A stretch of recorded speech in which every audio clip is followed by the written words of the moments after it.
Hey, Mike, you ready to do this? Oh boy, am I ever. How about you? Yeah, I can't wait to talk about this movie, actually. I mean, it was pretty chilling. You imagine the shock it would be to learn that your entire existence is predetermined and you think you have a say in the actual outcome, but really you don't? Yeah, just like you think you're about to do the podcast. Well, what do you mean? We are about to do a podcast. Sheldon, you're already in it. You're in the intro skit right now. Mike, Mike, you're you're gonna gonna have to have to get some get some. sleep. We We don't don't have have an any. intro skit. What? What? Holy shit, how do you know what I was gonna say? It's in the script, Sheldon. No, what do you mean it's in the script? No, that's not true. My life isn't predetermined. Well, it kind of is. And you need to finish what's been started, Sheldon. Stop freaking me out, man, okay? I'm not your ventriloquist dummy. The show must go on, Sheldon. This is my script. I wrote it. It's my creation, and you have to play your part in it. My job is to edit the show. Your job is to introduce it. You have to fulfill your purpose. Make it real. My name is Sheldon, and this, and always was, and always will be, the Graveyard Shift horror with Sheldon and Mike. Who's a good character? You are. Son of a bitch.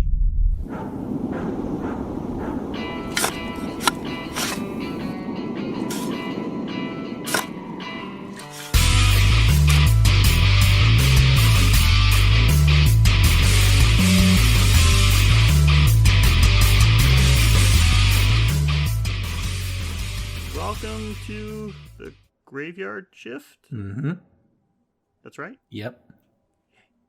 Welcome to the Graveyard Shift Horror Podcast, where each week we watch a movie from the horror category suggested by one of our listeners, and we break it down into the good, the bad, and anything else we decide to make up along the way. We'll talk about the plot, some production details, and anything else we find fun or relevant. I'm your host, Sheldon, and I never worked a graveyard shift alone. Please say hello to a guy that I wouldn't listen to even if he did write my life story, my co-host Mike. Hey, everybody. Mike, how are things with you, buddy? Oh, pretty darn good. How about you? Good, good, good. Actually looking forward to the end of this episode where we got to mention a bit of an event that we've got coming up. Oh, I was good, except someone in real life just reminded me that I don't go down on hookers. They go down on me. So thank you for that. Yeah, you don't make the trip there unless you're getting paid. Okay, so yeah, we got something to talk about that we can't wait for. So it's gonna be a good time for sure, and probably nothing to do with hookers. We'll see. But anyway, Mike, this is we had a movie to talk about that I had never seen before until this week when we watched it for the show. I was looking forward to it because I've heard a lot of stuff about it, and I've definitely got some thoughts that I want to discuss. So, without getting into any details, what did you think about this week's movie? A very interesting concept.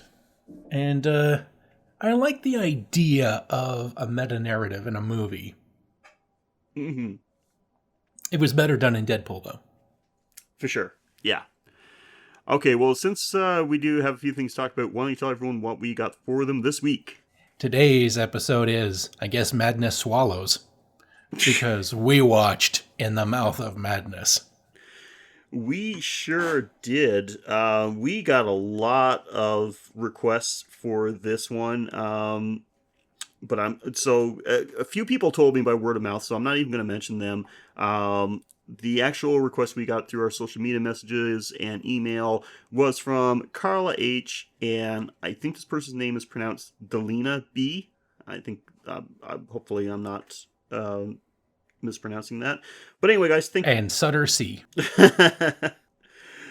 But yeah, so thank you very much for the movie suggestions, and we'll tell you if anyone else has a movie suggestion for us for a future episode. We're going to tell you all the ways that you can get in contact with us at the end of the episode. But first, we got to talk about this movie. And before we start, we need to. I want to give you a little bit of info. Released in February of 1994, In the Mouth of Madness is an American horror movie directed and scored by John Carpenter. It's considered to be the third film in Carpenter's Apocalypse trilogy, which includes The Thing and Prince of Darkness. But you know what? I never got how something can be considered a trilogy if the stories don't connect whatsoever. I guess, I mean, it is a trilogy in the sense that, like, one person created 3 stories, whatever like that, and they've all got the same basic theme. This one being, like, the apocalypse. But yeah, like I said, the stories are not connected. They're not all one chapter of a certain story. So yeah, like Sam Smith did with the Canadian trilogy of his movies. Like, were they really connected? No, then he's just thinking they're connected. Yeah, it's like the Cornetto trilogy. That's like Shaun of the Dead, Hot Fuzz, and what's the third one? Fat Boy? No, World's End. Run? No, the one with the robots. The World's End, End of the World. Yeah, they're considered what's called the Cornetto trilogy, and then really the only thing tying the 3 of them together, other than having the same director and the same actors, is that Cornetto ice cream is featured in each one of them. And that's it. That's a flimsy thread. Yeah, we're talking about In the Mouth of Madness. So back to it. It has a runtime of 95 minutes, is rated R, had a budget of $8 million, and had a box office return of $8.9 million. Didn't exactly pull in a lot of dough, less than $1 million. And you know what? At least it didn't take a loss, because we've definitely seen that on this show. Rotten Tomato scores for this one, not flattering, but certainly not the worst that you've seen. It has a 59% critic score and a 73% audience score. So, yeah, it's divided. I've honestly heard a lot of good things about this one from through word of mouth, through people that I know that have seen it. It didn't do a whole lot for me. In case you're wondering about the plot, an insurance investigator begins discovering that the impact of a horror writer's books have on his fans is more than inspirational. And that's, again, a very watered-down description from IMDb. So, yeah, let's get into it. We're going to break down this one the same way we always do, into the good and the bad. Of course, that can be anything we liked or didn't like about the movie. It could be something as specific as a certain scene, certain line of dialogue, certain character, or something as broad as an overall theme. If it's good, we'll talk about it. If it's bad, we'll probably talk about it even more. We always start off with good, and we always start off with the Mike. So, Mike, please tell me something good about In the Mouth of Madness. Well, the first thing I liked was the rock intro with a flash title. It just like tears in Mouth of Madness. Okay. I put the Jesus Christ, right off the bat. I'm gonna actually got that's the first note I have on my bad list. Actually, ooh, friction zone. I called the opening not Metallica playing not Enter the Sandman. Exit Sandboy. Yeah, and it's Exit Sandler. So no, because to me it sounded like somebody's like, oh, we either couldn't or didn't want to pay the money to get the rights to Enter the Sandman from Metallica. So here's like some generic band doing a generic ripoff of it. Yeah, this isn't Sandman. This is like it's totally different. Absolutely. It's like they put it up an octave and changed like a couple of notes at the end. It's okay, well. Yeah. I've already been canceled right off the bat, so this show's off to a great start. Hello, Seattle. Okay. We are the non-copyrights. We are Copernicus, not Metallica. So yeah, so I like off the bat, I was like thinking, it's like, because I put on the movie and while the credits were coming on, I'm like, Mike needs to pay more attention to the credits than I do, so I'm okay to go off and like make a sandwich or something. And I'm screwing around the kitchen, and I'm like, is that Enter Sandman? I was like, no, it's not. But then I'm listening to it, I'm playing back, I'm like, this sounds eerily similar, but just like by a band that's not nearly as good. And I'm not even like a Metallica fan. Metallica was like very like hit and miss for me. Like the old stuff way back when was all good, and it got progressively worse. But yeah, there was no doubt that this was somebody trying to knock off as close as they can without being sued, trying to knock off Enter the Sandman. So, fuck you and your first good. But do go on. Do elaborate. It reminded me of Metallica, so... And I only know Enter Sandman is one of their few good songs. Oh, wow. You gotta listen to Master of Puppets, man. Didn't we already watch that movie? I'm not even going to respond to that. It's too late and I'm too tired. Okay, so what was your first good that I can show? Okay, so one of the things that... I don't have a big list for the good, but one of the things that this movie was successful at was creating a very creepy, foreboding atmosphere.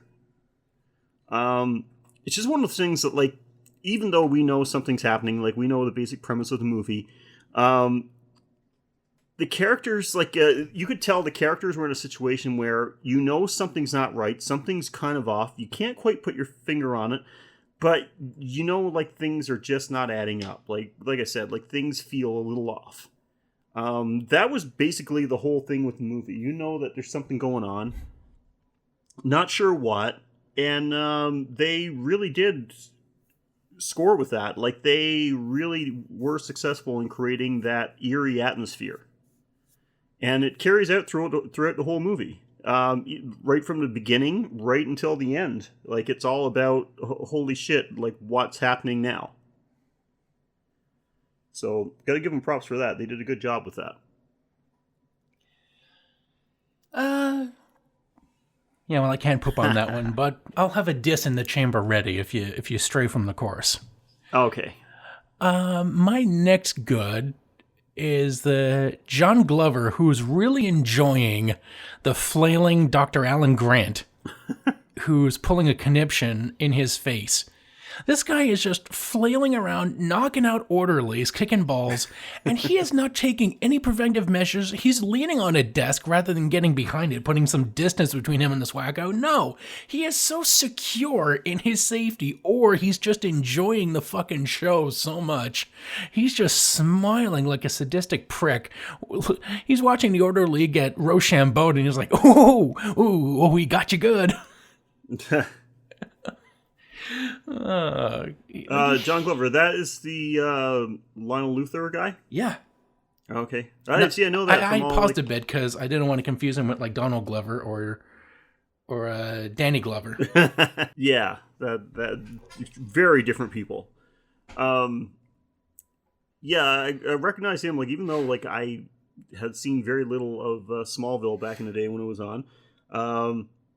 Not enough for me to convince me to join any type of sex cults or anything. Google that story. Google that story if you don't know what I'm talking about. I'm sure if you put in Google Smallville and sex cult, you'll find something. Someone sex slaves me. Oh, Jesus Christ. Yeah, I actually recognize him. I may have seen like all of 10 episodes of Smallville when it was on, and right away I recognize that guy. He's got a very distinctive look. He looks like somebody that must be talented, because there's no way they became famous on their looks alone. Yeah, he's got that look. He looks like a villain's dad. Not especially a guy that would be particularly villainous himself, but definitely would raise someone to be a villain. That is such an accurate description. He looks like a villain's dad. Oh my god, that's awesome. Yeah, so that was pretty good. He was pretty chill during all of this. He's chill throughout the whole movie, no matter what's happening, it seems. Oh, yes, the end of the world's coming. That's great. Oh, yeah, you're flailing your fist about an inch from my face. Yeah, all right, go ahead, man. This is life, man. Live it.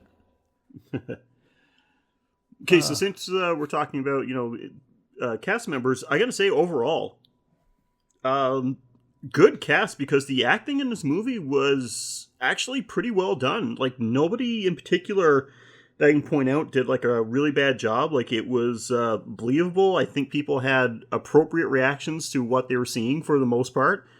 Sam Neill, like, I always like him. He's good in pretty much everything I've seen him in. Yeah, but him, like, you think this movie was directed by Stephen King, because, again, they gave him that New England accent. Oh, yeah. If you're gonna pull a scam, don't involve your wife, and if you do, don't fuck around. Yeah, more on that later. But yeah, like overall, there's definitely some problems that I'm going to mention later on. But overall, I thought very well acted. Like the cast definitely sells it. Underused John Glover. I mean, that guy's great. Yeah, I wanted him to be like a more prominent villain in this. Like, if he was Sutter Kane, that would have been fucking great. That would have been good. Yeah. I mean, like, he's just a great villain. He was the Riddler in the animated Batman. He was Lex's dad in Smallville. He was the Dr. Sivana's father in Shazam. Okay. And I'm going to go really back into the superhero movies now and geek out a little bit. I don't even know why I know this, because I think this might have been the only one of few movies I actually walked out on. What was the Batman movie with Arnold Schwarzenegger and Uma Thurman? Batman with and Robin? Poison Ivy? Yeah, he was actually in that. He was one of the scientists that was working with Uma Thurman's character, like at the beginning of the movie when she first got her, plant power. Oh, was he the guy that tried to kill her with the plant juice? I think so. Yeah, he looks the type. He's had a long. Jesus, we're going to spend most of this episode talking about fucking Danny Glover. But anyway, yeah, I guess he's got... he was great in Predator and Community. Fuck's sake.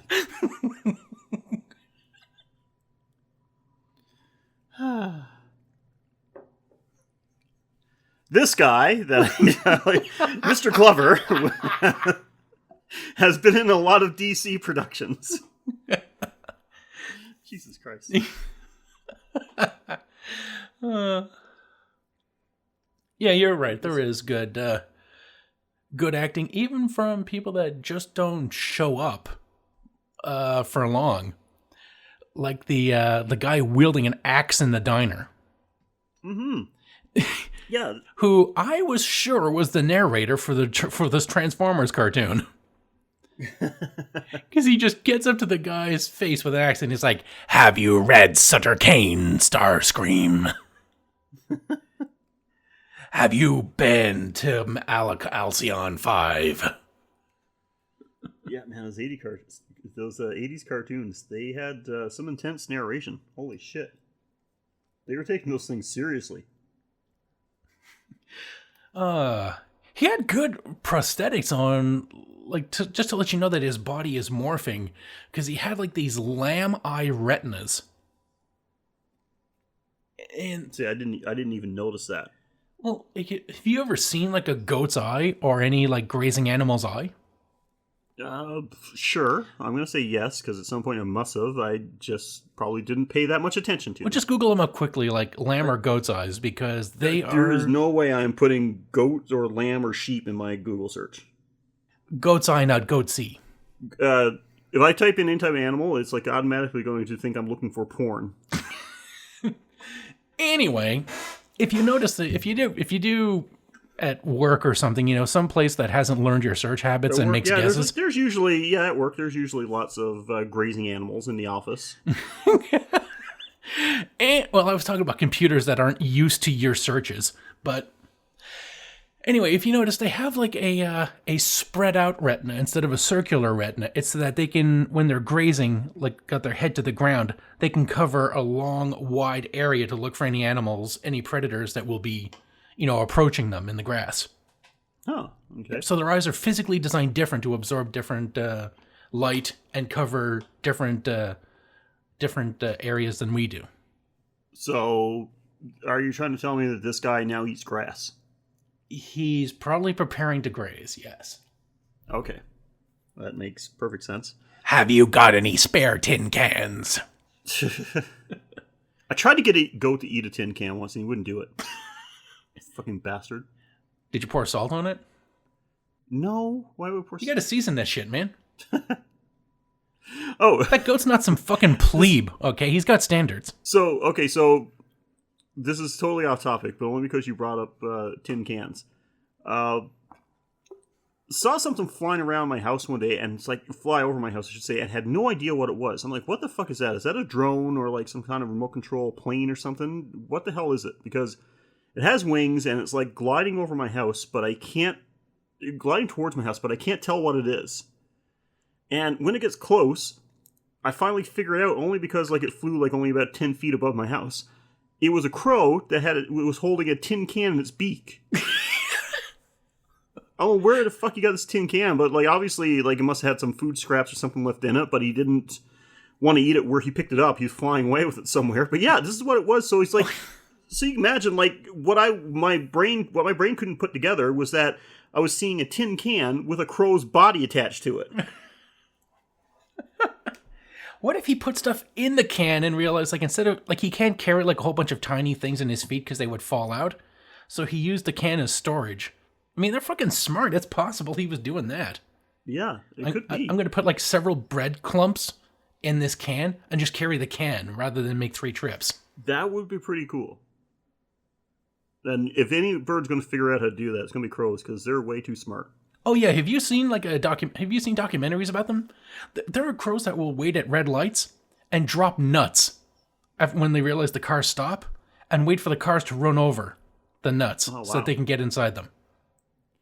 It is fucking mental how smart these things are. They have learned to use us as tools.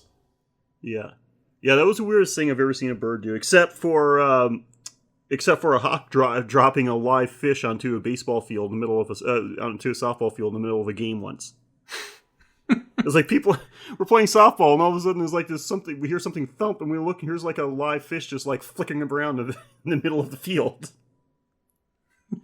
And we can see a hawk like flying around, like circling, because now he wants, of course, caught this fish and was flying somewhere with it, dropped it, but he doesn't want to swoop down and get it because there's people all over the place.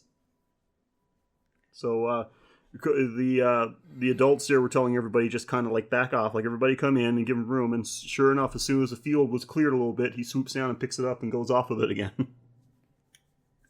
And now he's pissed off because now there's sand on it. Yeah, I'm sure he's real concerned about that.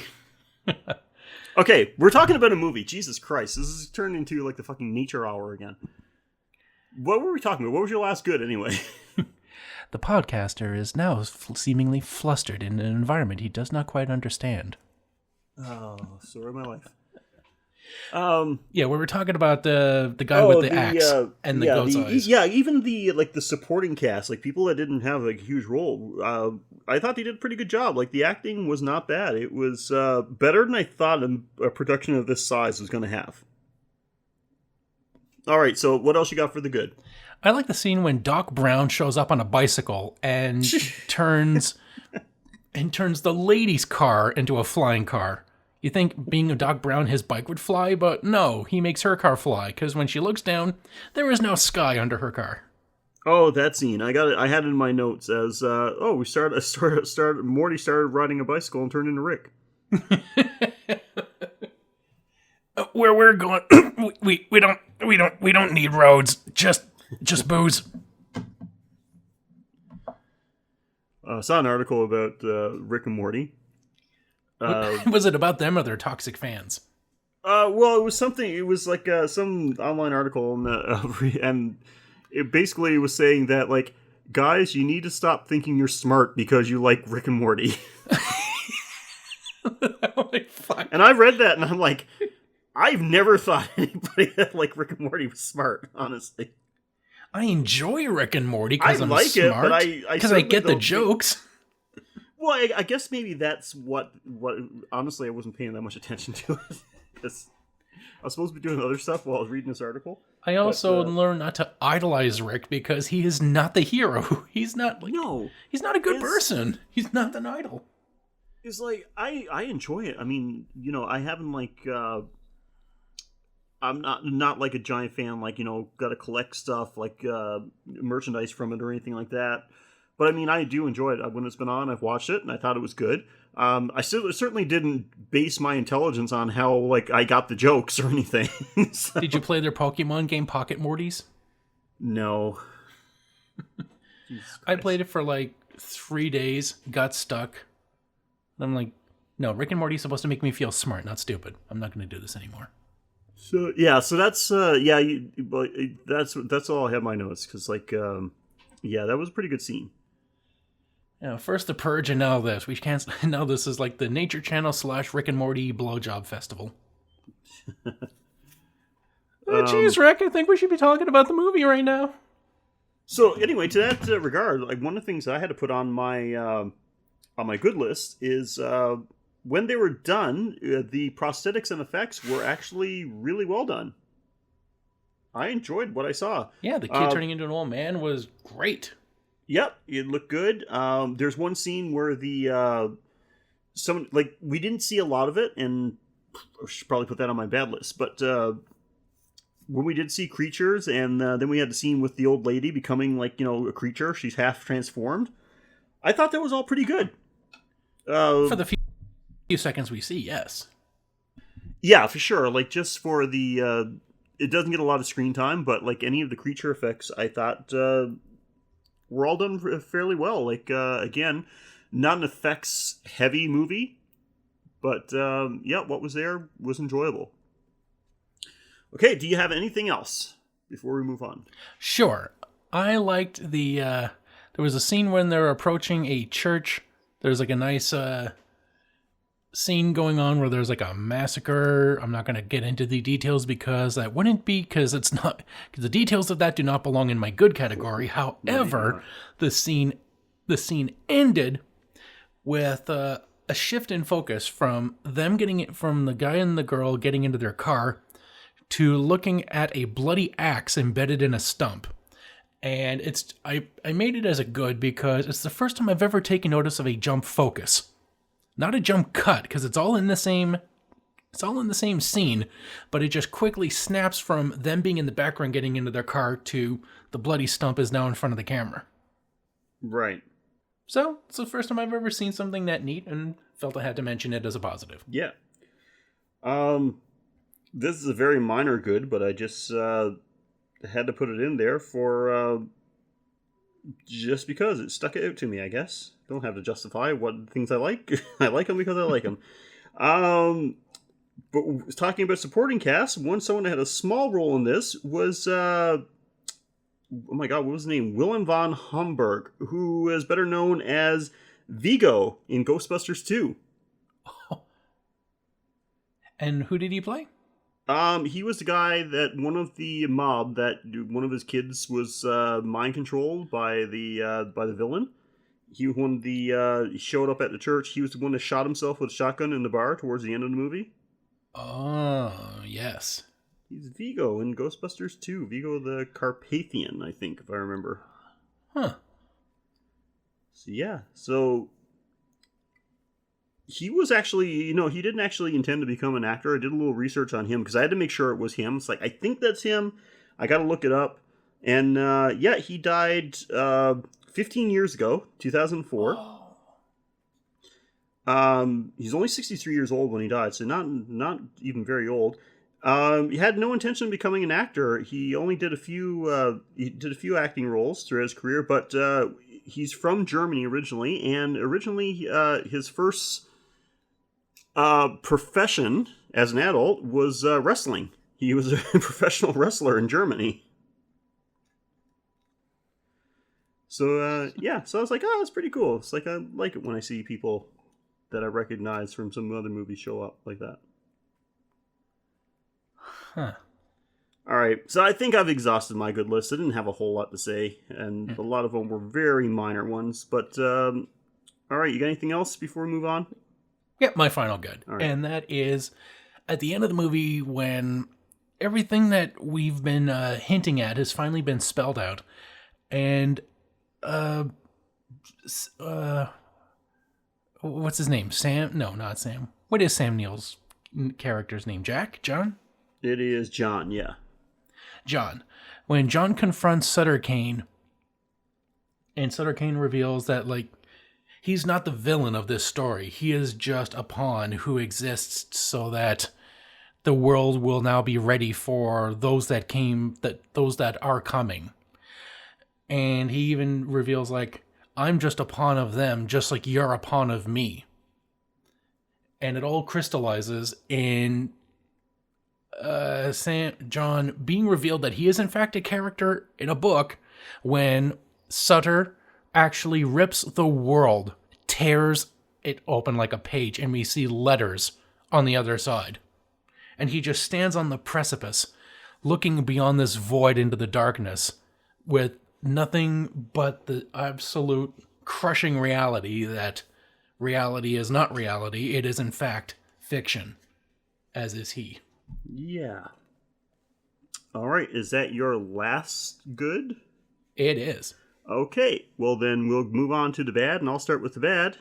First thing bad on my list, I'll skip ahead a few, actually. We reveal that this is all a fiction. It's revealed that this is all a fiction, like everything that's happening here is all happening in a book, with the author ripping the tearing you fucker. reality, and it actually looks like the ripped pages of a book. That was so stupid. Again, twice in one episode, you contradict me. I was like, literally, It's my like only your note. Jeff Sheldon V mic. What the fuck? Literally, I wrote this. This is my note for this. Rips through reality, and it's revealed that it's torn pages of a book. And I have, in capital letters, lame.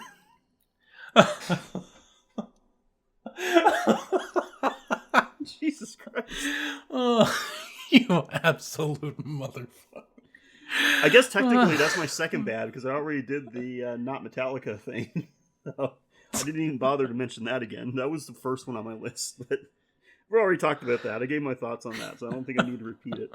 But yeah, I said, oh my god, that is so fucking lame, really? Oh. That's too good. Okay, I only did that one just because you brought it up. Jeez, Yeah, I had a feeling. I'm choking here.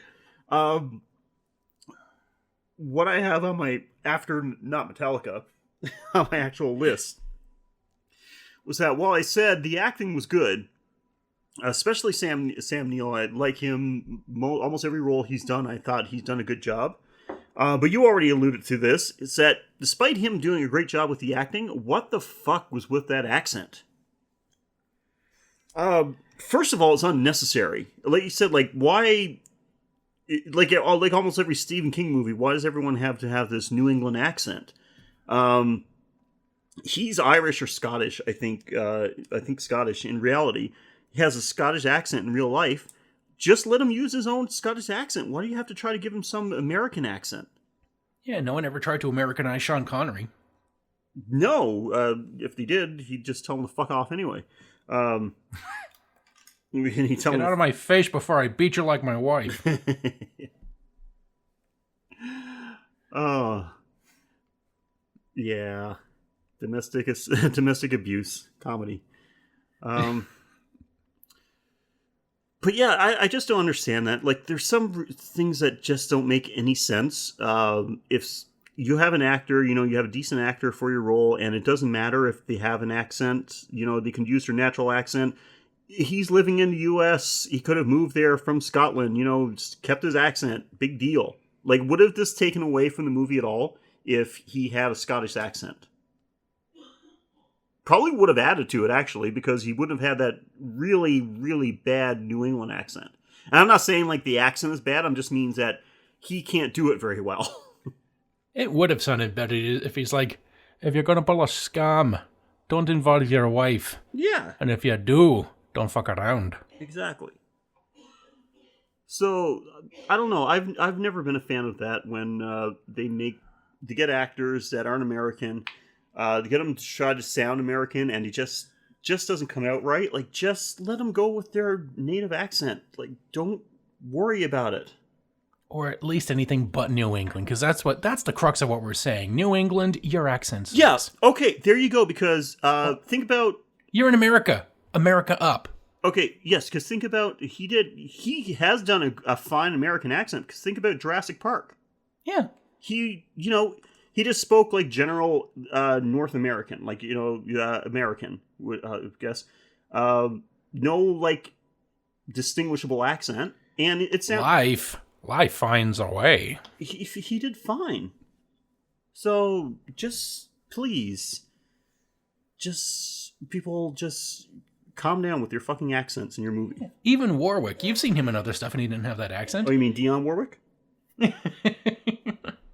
Call back. No, not the leprechaun. The owner of the cotton gin. Yeah. See, I didn't mind his so much.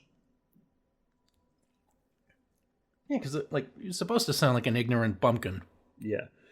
So anyway, that was I just had to say that. It's just like, why? New England, it's the northern South. Yeah, that's what we're saying. You have a good actor for your role. Don't ruin it by trying to make them do an accent that they can't do. I love how we're just taking shots at New England now. Like that's our dumping ground. Yeah. Jesus Christ. Yeah, Did we even check our analytics to make sure that we have no listeners in Rhode Island? At this point, I don't even care. We've barely got any listeners anywhere. It doesn't matter. If people only visit you to watch the leaves fall, guess what? They can do that here. They make good chowder. They ain't got no poutine. Yeah. You know what? I'm going to say something now that's going to be so controversial. Okay? You ready for this, Mike? You're sitting down, right? I would hope so. Okay. Poutine, I think it's disgusting. That's strike 3, motherfucker. Nope. Like, fries, gravy, fine. Fries, gravy, cheese, fuck you. I don't want it. Is it the cheese that's... Yeah. Gravy and cheese just doesn't go well with me. Well, there's other types. You can order, different poutines. You can go to a poutineery and... Oh, yeah. Yes, I am well aware. Pulled pork poutine. I live in Toronto. Trust me, I'm quite aware of poutineries. But no, I don't want... The only time I want cheese on my fries is if I'm having, what the fuck, nacho fries. Something like that. Yeah, well, again, just get a pulled pork poutine. I don't think they have too many. You can, just order it without the cheese then, and you still got some lovely toppings. But then it's not a poutine. It's just whatever. It's fries with, various toppings. I just don't want cheese on it. Well, yeah, fries, gravy, and whatever toppings. I don't think there's any specific rules on them. Just give me fries and gravy. That's fine. That's it. I don't need anything else. Okay, my first bad... We've really gone off track. So, my first bad is the entire fucking contrived garbage that is the map. Oh my this God, guy just happens to see all these novels scattered around on his desk, and it just snaps to him, these fucking monsters, if you cut around them, they'll fit together to make not even a full state, but this compound area between two states, which creates a map. Yeah. There's no way anybody would piece that together. Yeah. The only way that this would have been forgivable in any context is if the character is like Rain Man. Yeah, not even then, man. There was not enough hints given for someone to put that together. I don't care how good you are at puzzles. That was a fucking He would have to be an autistic guy who got a vaccine. Super level. Oh my God. Then he'd be able to look at this and be like, I see the universe. Okay. I guess what I gotta mention this, because... We're taking no prisoners on this episode. Yeah, really. Okay, so I gotta mention this because I thought this was so out of place. John and Linda, the two main characters, they had absolutely no chemistry. Like, not romantic chemistry. There was no romantic link between them other than, like, one's male, one's female, and they're kind of, like, forced together. And when I say forced together, they are forced because out of nowhere, she tries to make out with him, and there is nothing beforehand indicating that she had any romantic interest in this guy whatsoever. Because she hasn't. She was just tolerating him as he was tolerating her. There was no flirting, no meet cutes, no scenes where they're trying to pick up the same item and their fingers touch and you hear like a little violin strike. Yeah, and they connected on no levels whatsoever. And so when she just tries to make out with him, and I guess, maybe they were trying to say, like, it's because it is after she has an encounter where insanity may be setting in, so maybe that's what they were trying to go for. Yeah, because Sutter shoves her face in the book where she gets to see the whole picture. Yeah. Like, the script, basically, for this movie is now laid bare in front of her. Yes, but even then, like, it just seems so out of place and so contrived. Like, why would you do that? It would have made more sense that instead of trying to make out with him, she tried to kill him. Yeah, if she was like attacking him and screaming like, it's all fake, you're fake, I'm fake, we don't matter. Yeah. I really didn't like that. It was just like, okay, just need, because they've got a male and female lead, now they've got to try to, like, throw in at least a makeout scene. Yeah, and she's macking on him while saying like, I'm not crazy, while acting totally fucking batshit crazy. Exactly. So yeah, didn't like that at all. Like, why? It just made no sense. Took me out of the moment. It's like, that really seems like that's not what would happen. All right, what else you got for the bad? Okay, well, the big confrontation at the church when like 20 rednecks are dressed up in like, northern gear for like the end of the fall. Yep. So they've got like thick clothing on. They're all like Elmer Fuds. They got rifles and carbines. They're coming to approach the church where Sutter Kane has apparently taken up residence. Don't know how that worked. And they're talking about they want their children back, and we see a child. Then the door opens and closes a few times on its own, which is kind of creepy and cool. But then when the door opens a final time, apparently the boy has now fully aged into the guy from Warlock. Oh, yeah. And apparently this is Sutter Kane, so he appeared as a child, or he just said like, hey, Timmy, stand by this door the first 2 times and then fucking bolt out of there and I'll stand in your spot. This will freak them out.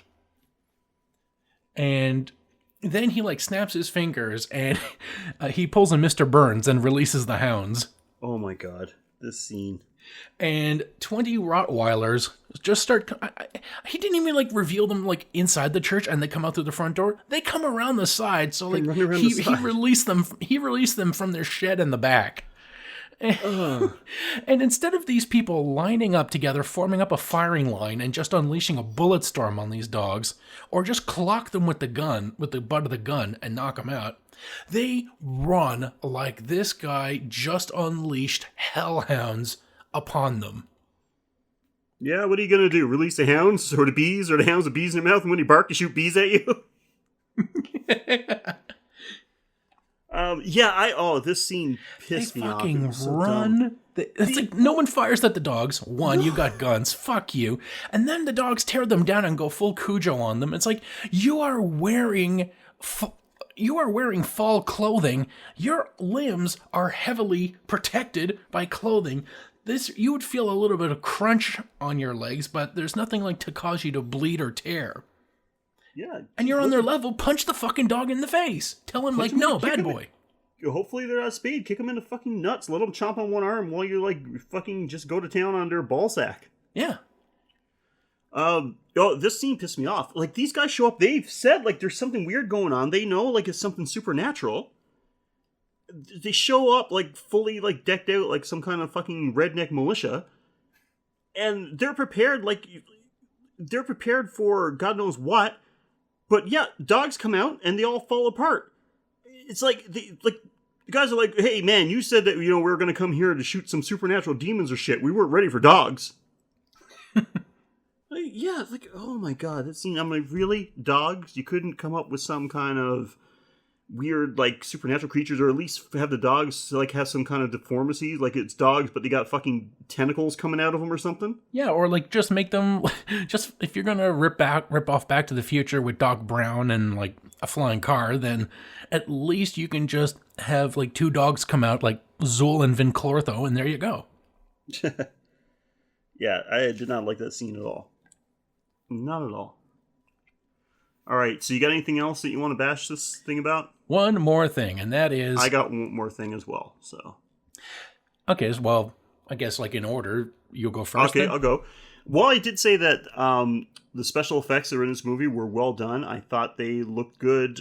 Creature effects were done nicely. Some of the gore, not a lot of gore, but like when there was on screen, it looked pretty good. Certainly was not very much of it. Especially at the end when the fucking like interdimensional beasts were coming through and like heading for our world. You got tiny little glimpses of parts of them Well, chasing. I thought we saw a scene where he's like we get to see him like being chased by a whole bunch of them in the background. Yeah, but you don't get a good glimpse of them though. They're kind of like blurred out a little. Yeah, they're out of focus. They're out of focus, or you only see they're either out of focus or you only see like little glimpses of them. And that's because he didn't want you to see like the two dwarves standing on top of each other. Exactly. I think this is where our budget ran out. We got a tunnel and we've got a part of a costume. Come on, let's.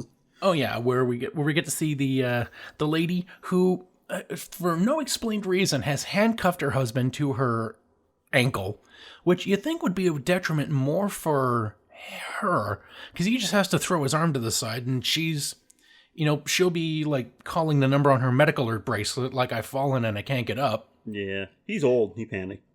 He didn't know what to do. He panicked for like 3 days, where he just let her walk around and do her business. I mean, I figured they just that old that she locked him up and she handcuffed him because they're having like some like elderly, sexy fun time, and then just forgot about it. He's like, I need my electrolytes for round 2. And then she opens up to half of the thing, and like when her chest opens up, revealing these tentacles, that's great. But then when you see her swinging the axe, she suddenly turns into a fucking nutcracker doll. And yeah, like, I gotta just the admit. stiffest hand out with the axe. Yeah, that wasn't done well. I will admit that. Like, motherfucker, this is John Carpenter, right? He knows how to do this shit.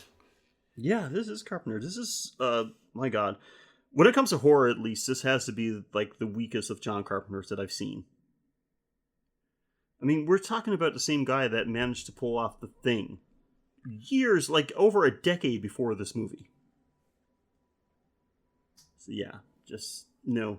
Didn't cut it for me. And this is supposed to be like part of a trilogy somehow. Like I don't. This was supposed to be like the sequel, the ending of the Thing trilogy. Yeah, well, the Apocalypse trilogy they call it. But even though like I know like I'm a fan of anthologies, but if you're calling something a trilogy, it just feels that like the stories should be connected somehow. It exists in the same universe, and maybe they do, I don't know, but it doesn't seem like it to me. Like, these movies all seem to be set apart. Because we have this one in The Mouth of Madness, The Thing, and the other one is... Prince of Darkness. Prince of Darkness, yeah, and I've seen all three now, so I don't think they exist in the same universe, especially since in Prince of Darkness, the world ended at the end of the movie, so...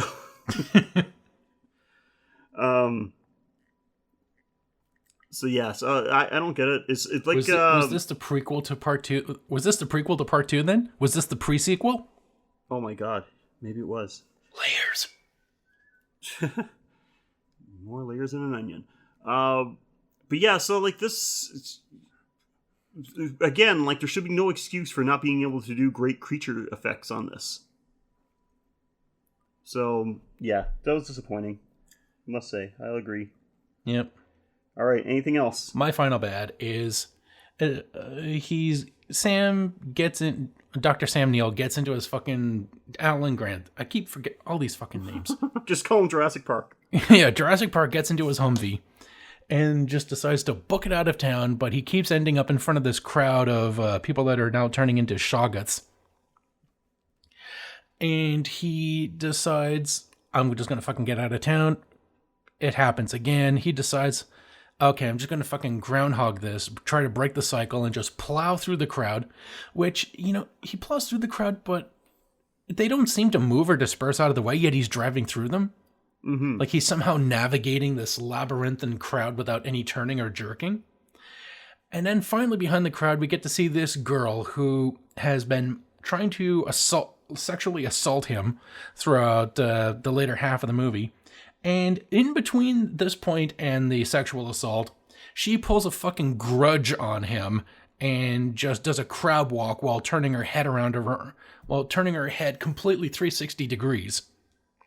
I thought that was pretty good. Well done. It was, but what ties it to the bad is that she shows up in the crowd and instead of thinking like, fuck you, crab lady, he decides to swerve out of the way and wreck the car. Yeah. Like, fuck you. When you commit to plowing through a crowd, you do not stop for a lady that has already demonstrated that she is no longer human if she was. Yeah. I love my wife. The day that she starts running after me, doing a crab walk with her head on backwards, all bets are off. It's like, yeah, I'm considering this an annulment. I'll treasure our time. I'm locking the door from the outside and burning the house down. Yep. I'll treasure our time together, and you know what? The next time I'm with someone, I'll call out your name just as a fond farewell. Yeah. So. Yeah, and that bothered me too, that scene. How many fucking times does he try the exact same thing to get the same results? Obviously, you just can't drive out of town. It's not working. Maybe it's because he's going insane. They always say, a sign of insanity is trying the same thing over and over again and expecting to get different results. So, maybe that was part of it, but I don't know. That was just starting to piss me off. It's like, oh my god, how many times do we have to see this fucking scene? He tries to drive out of town and shows up in the exact same place in front of the exact same people. Doing the same thing and expecting different results. Man, there's already a national epidemic of insanity then just by proof of dick pics. Yes, please stop sending me dick pics. It's not going to happen, Mike.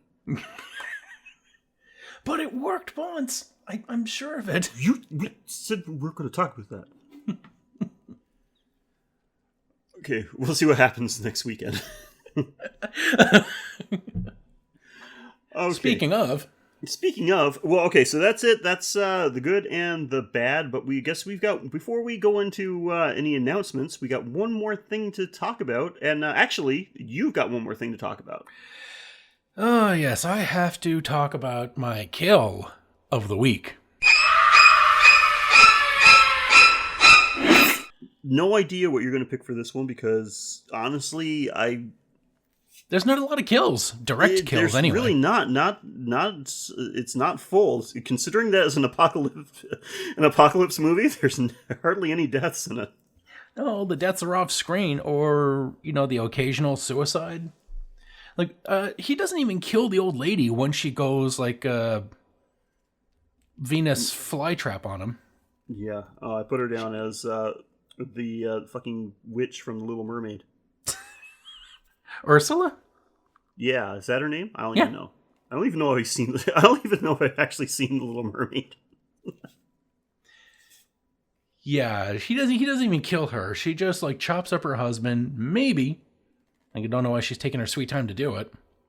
Well, she's not used to her tentacles yet. It's a process. So, and the redneck Vigo, the suicidal Albanian, just didn't do it for me either.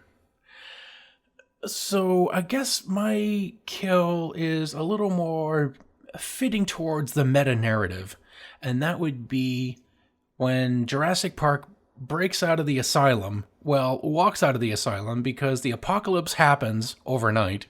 He wakes up and his door has been clawed open, and yet somehow he's alive. Oh, yeah. And with no sign of Dr. Glover, assuming that he's off somewhere smiling at all the carnage. Yeah, he's fine with it. So yeah, I can just imagine this guy being approached by some transforming Shoggoth thing, and instead of running off screaming, he'd be looking at them like, yeah, what are you gonna do? Huh? Show me. And they'd just be confused and be like, okay, yeah, this guy's definitely one of us. Yeah.